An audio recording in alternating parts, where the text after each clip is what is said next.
Bonjour à toutes. Alors pour cette introduction, c'est une introduction uniquement pour celles qui m'écouteraient à travers la plateforme YouTube, notamment vous qui m'écoutez public sur YouTube. C'est pour vous dire que je reviens devant la caméra d'ici la semaine prochaine. Ah oui, on va faire du contenu sur l'ascension sociale pour les femmes, l'ascension féminine, et on abordera aussi certaines dynamiques au sein du couple, mariage, etc. Couple, parce que ce sont des thématiques qui m'ont été demandées dans la communauté privée. Alors certaines, oui, je pourrais partager ça publiquement, et d'autres qui sera un peu plus tabou, et je sais que ça pourrait créer un petit tollé, et j'ai envie de m'exprimer librement, mais ça, ce sera uniquement réservé aux lady membres. Alors, vous l'aurez certainement remarqué qu'il y a pas mal de nouveaux enseignements, que ce soit vous qui m'écoutez à travers YouTube ou dans la communauté privée, vous qui êtes sur YouTube, vous avez vu qu'il y a des nouveaux enseignements que j'ai mis, donc qui sont accessibles dans la communauté privée.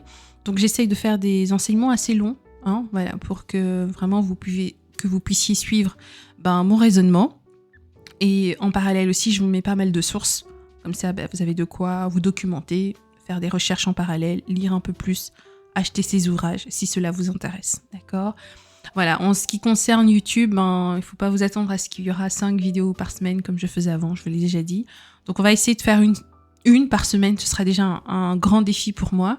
Et en parallèle, on va plus se concentrer dans la communauté privée, ce que je fais déjà maintenant. Pour l'instant, vous avez au moins 16 heures d'enseignement, assez dense pour chaque thématique. Et là, je suis vraiment concentrée sur observer avant de juger. Voilà, c'est un peu la playlist là. Donc vous pouvez écouter certains enseignements. On aborde un peu des sujets qui sortent un peu du commun, parce que voilà, venir avec des sujets comme ça sur la place publique, ça ne va pas plaire, d'accord ? Voilà, alors, avant même que je vous fasse écouter donc la seconde partie, qui est l'enseignement, qui sera uniquement réservée aux membres, parce qu'elles n'écouteront pas cette introduction. J'espère que vous, toutes les membres, vous avez bien accès à vos badges, notamment à vos différents enseignements, à vos différents packs, à vos différents cours, à vos différents playlists. Si jamais il y a un souci, normalement, il y a un mail global qui a été envoyé à la communauté privée avec le mail que vous avez, que je ne vais pas partager publiquement. Et c'est sur ce mail-là qu'il faut recontacter l'équipe. Et si jamais il y a un souci, on va vous ouvrir vos accès. On a eu quelques ladies qui avaient rencontré certaines difficultés. Voilà, ça a été résolu. Donc, je suis très contente après avoir eu « Oh, merci Lady Shiglam, merci ». Donc, ça, c'est bien. Donc, si jamais il y a un souci, vous n'avez pas accès à vos vidéos, il y a un problème avec le mot de passe, n'hésitez pas, vous écrivez à l'équipe et on fera le nécessaire pour vous rouvrir vos accès et faire ce qu'il faut pour que vous ayez accès à ce que vous avez payé. Voilà, c'est un peu le but. Voilà.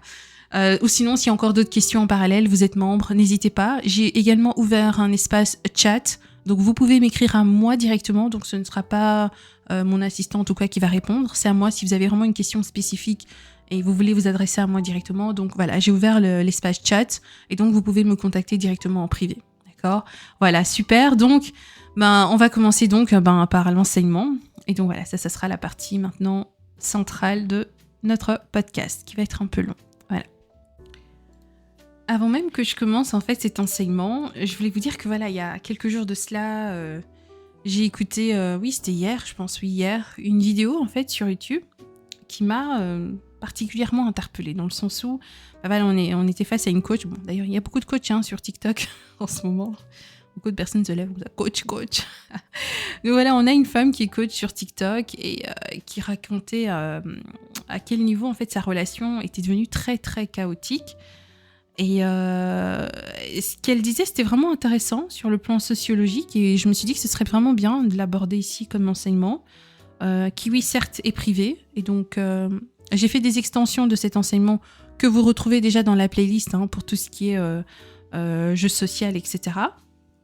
Et c'est vrai que quand on écoute cette fameuse coach, dont je vous assure que je connais pas son nom, les personnes qui ont pu tomber sur cette vidéo, qui ont un peu de la jugeote et qui vont aller au-delà de ce qu'elle a raconté, le récit, notamment son narratif qui concernait donc son ancienne relation avec son monsieur, son mari, enfin je ne sais pas, ça disait beaucoup de choses, franchement très intéressantes, et c'était vraiment quelque chose de profond, et je me suis dit que ce serait vraiment bien qu'on puisse l'aborder.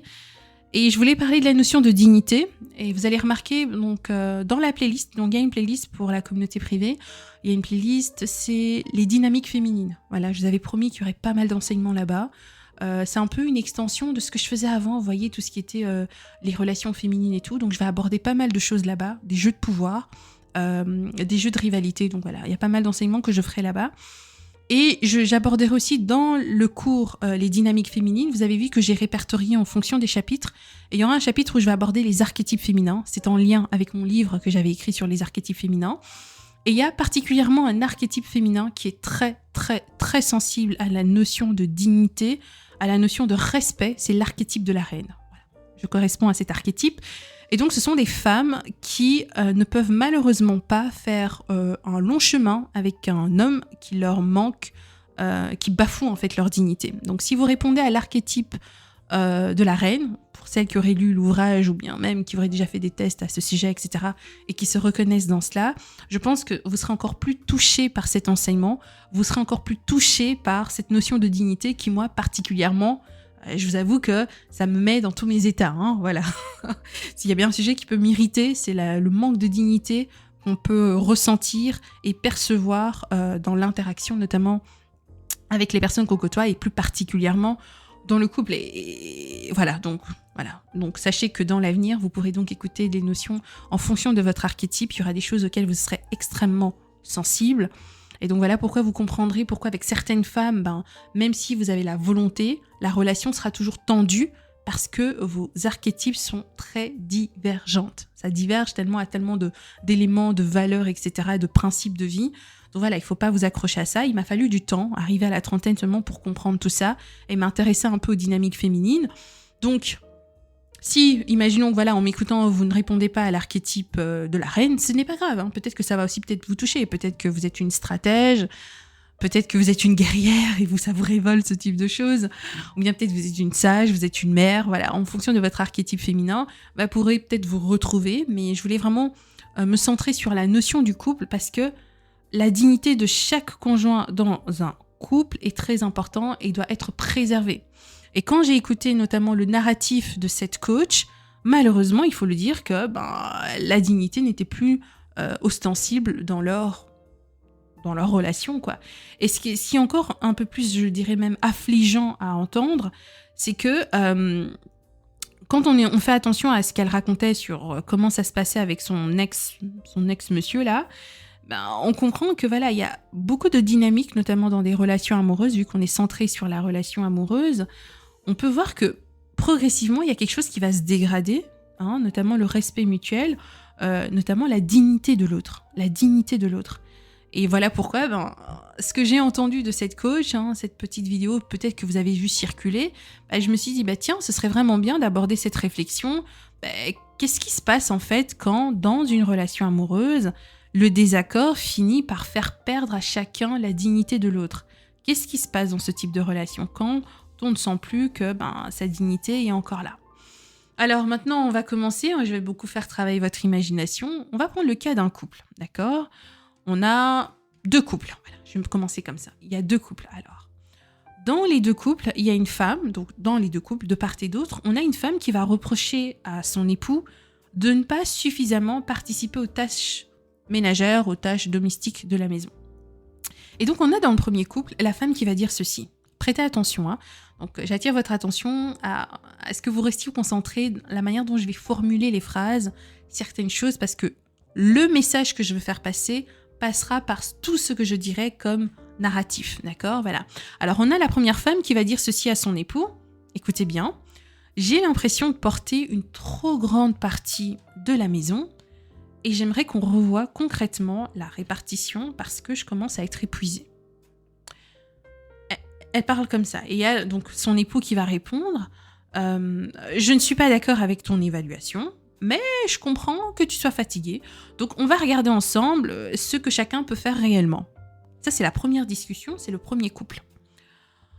Vous comprenez qu'ils ne sont pas d'accord, l'homme l'a bien verbalisé, mais il y a quelque chose qui reste intact dans cet échange. Si vous avez fait attention, la dignité.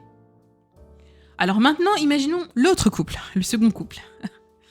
On a la femme qui dit ceci. Donc, c'est encore la même plainte. Hein. Donc, c'est une femme qui se plaint du fait que le mari ne fasse pas les tâches ménagères. Et l'autre femme, elle dit dans ce couple, elle dit « Comme d'habitude, je dois tout faire ici. T'es vraiment incapable de prendre tes responsabilités. » L'homme répond « Et toi? Tu fais toujours ton cinéma. T'es jamais contente. » escalade, la discussion monte. Puis, t'es vraiment une mauvaise femme, hein? Moi, c'est ma baie. Et toi, tu es un mauvais père. Tu penses que t'es mieux? Franchement, si je devais refaire mon choix, je ne t'aurais certainement pas épousé. Et puis, on passe dans la phase, on commence à s'insulter. Et puis, il y a des humiliations. Et puis, qu'est-ce qui se passe? Éventuellement, les enfants entendent cette altercation, ce désaccord entre les parents, qui commence à bifurquer vers des insultes, des choses comme ça. Et puis, chacun va ressortir de la pièce avec quelque chose de plus grave qu'un désaccord. Et c'est ça que j'ai envie de mettre en exergue tout au long de cet enseignement. Quand la soi-disant discussion qui a tourné au vinaigre ça va un peu s'achever, chacun va prendre son côté. Qu'est-ce qui va se passer? Chacun va ressortir de là en ayant conscience qu'il y a eu une atteinte à son statut dans le couple. Je parle de statut, notion de statut, donc la notion de dignité. Et c'est ici qu'on va commencer notre réflexion, parce qu'un couple ne se définit pas uniquement par ce qu'il pense. Il se définit également par la manière dont il va autoriser chacun à exister lorsque l'autre pense différemment. Et c'est vrai que nous aurons souvent tendance à expliquer les disputes, notamment les disputes, ce type d'altercation conjugale, en disant voilà, il y a un problème de personnalité. Il y a des gens qui diront oui, mais c'est parce que c'est une femme impulsive, ou bien c'est un homme impulsif, ou bien non, elle est trop sensible, ou bien non, c'est un homme trop sensible, ou bien voilà, il y a juste un problème de communication, ils ne savent pas communiquer, ou bien non, c'est un homme agressif, il est très agressif, ou non, elle est violente, ou bien non, il est froid. Mais si on regarde bien les choses avec des lunettes un peu plus analytiques, il faudrait qu'on se pose une question quand même. Pourquoi on parle toujours de problèmes de communication? D'ailleurs, moi, j'ai du mal avec cet argument et je pense que je ferai prochainement un enseignement privé à ce sujet. Pourquoi à chaque fois qu'il y a un désaccord dans le couple, j'ai l'impression que c'est très facile aux gens de dire qu'il y a un problème de communication. C'est trop facile de dire ça. Des fois, ce n'est même pas un problème de communication parce que peut-être avec une autre personne, ça va bien passer. Des fois, ce n'est même pas un problème de communication. Voilà, je sais que tout le monde ne va peut-être pas adhérer à ma réflexion, mais j'en parlerai ultérieurement dans un autre podcast qui sera dédié justement aux dynamiques dans le couple, ce fameux argument de problème de communication. C'est très facile de dire ça. Moi, ma question, elle sera celle-ci, parce que là, on parle de dignité, de respect. La personne, on parle de jeu de statut, voilà, le statut de la personne. Comme pour celles qui auraient écouté déjà les enseignements sur les différents cavaliers, j'ai fait le lien avec l'enseignement avec Monsieur John Gottman. Pour celles qui auraient déjà écouté ces enseignements, ma question, si je fais le lien avec tous ces enseignements que vous avez déjà écoutés, cette trilogie, cette fameuse trilogie, la question, elle est simple. Où est-ce que ces personnes ont-elles appris à se quereller? Où est-ce qu'elles ont appris à se disputer? Parce que personne ne naît avec une manière naturelle de gérer un désaccord. Nous apprenons à parler, on va apprendre à argumenter, on va apprendre à se justifier, on va apprendre à dire non, on va apprendre à s'excuser, on va apprendre à interrompre, on va apprendre également à nous taire et on va apprendre même aussi à être en colère. Et j'ai envie de vous dire que toutes ces choses qu'on apprend, notamment ces apprentissages, sont socialement différentes en fonction de où on vient. On n'a pas tous le même point de départ. On n'est pas toutes issues du même style de famille. Et c'est ici que c'est vraiment intéressant si on fait un lien justement avec les travaux de Monsieur Bourdieu. Il disait que notre manière de parler n'est pas simplement une affaire de vocabulaire. C'est un habitus. Vous vous souvenez du terme habitus qu'il met en avant dans ses travaux. Il disait que c'est justement quand on parle d'habitus, ce sont des dispositions qui seront incorporées, donc on aura intégré tout au long de notre socialisation. Donc ça veut dire notre manière de nous tenir, notre rapport à l'autorité, notre rapport à l'institution, notre rapport à la parole, notre rapport à la contradiction, le fait d'accepter qu'on puisse nous contredire. En fait, notre capacité aussi à mettre des mots sur nos émotions aussi, à pouvoir verbaliser ce qu'on ressent, et notre sentiment d'avoir le droit aussi de demander des explications. Vous avez le droit de demander des explications. Il y a aussi notre capacité à considérer une discussion comme un espace de négociation, plutôt que comme une remise en cause de notre personne. Voilà. Parce qu'il y a des personnes, quand elles se querellent, on ne reste plus sur des faits, on n'est plus factuel, on commence à attaquer l'identité de l'autre. Et donc, tout ça, j'ai envie de vous dire que tous ces éléments-là sont construits sur le plan social. Ça vient également des choses qu'on aura intégrées incorporé de notre socialisation, notamment de la famille dont nous sommes issus. Et c'est justement ça va être le centre de cet enseignement. Et donc, j'espère qu'à l'issue de cet enseignement, vous pourrez un peu réfléchir sur la manière dont vous vous querellez, quels sont les arguments que vous mettez en avant lors d'une discussion, lorsque vous n'êtes pas d'accord avec votre interlocuteur, et dans ce cas, ce serait votre conjoint, votre homme, votre fiancé, votre petit ami, et dans un autre sens aussi, d'analyser comment l'homme en face de vous parle lorsque vous êtes en désaccord, lorsqu'il y a une opinion qui diverge. Voilà, quels sont les mots qui seront utilisés? Est-ce qu'on va rester factuel ou on va commencer à attaquer l'identité de l'autre? On va d'abord commencer dans un premier temps à déconstruire une première croyance. Un couple digne n'est pas nécessairement un couple qui ne se dispute jamais, qui ne se querelle jamais. Ça sera très difficile parce que nous sommes des humains imparfaits et sachant notre imperfection, nous sommes nous-mêmes imparfaites, l'autre personne en face de nous est également imparfaite, donc il ne faut pas s'attendre à ce que la relation soit parfaite. Donc, de temps à autre, il pourrait arriver qu'il y ait des désaccords, qu'il y ait des petites situations où nous sommes un peu à couteau tiré, on pourrait dire ça comme ça.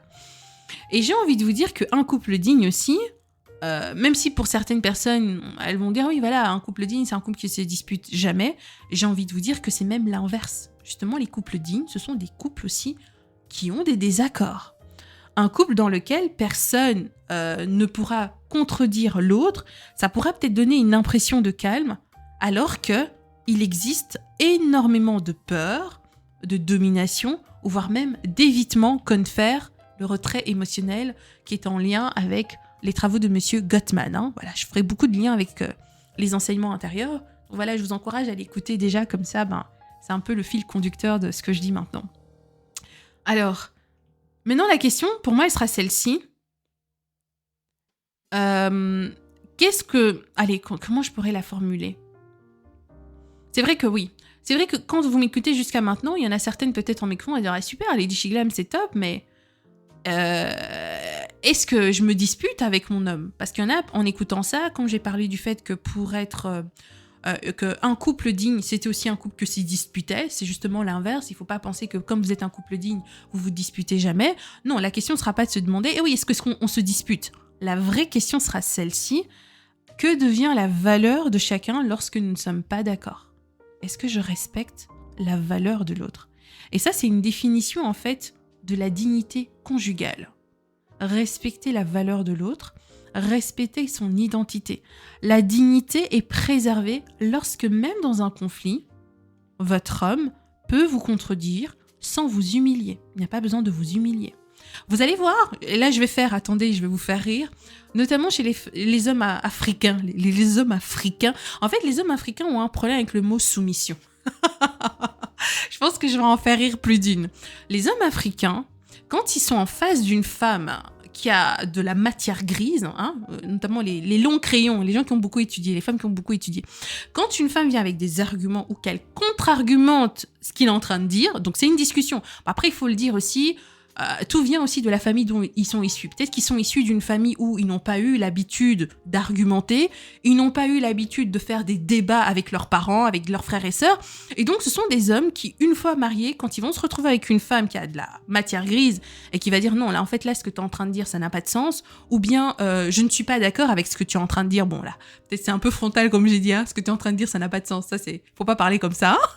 Mais imaginons, voilà, dans le feu de l'action, tu dis mais non, je suis pas d'accord avec ce que tu dis, mais non, ça n'a pas de sens, mais non. Alors en fait, le fait que vous apportiez votre point de vue, chez beaucoup d'hommes africains, je pense que mes vidéos face cam, ça va beaucoup vous plaire, chez beaucoup d'hommes africains, pour eux, c'est un manque de soumission. Alors, je sais pas comment...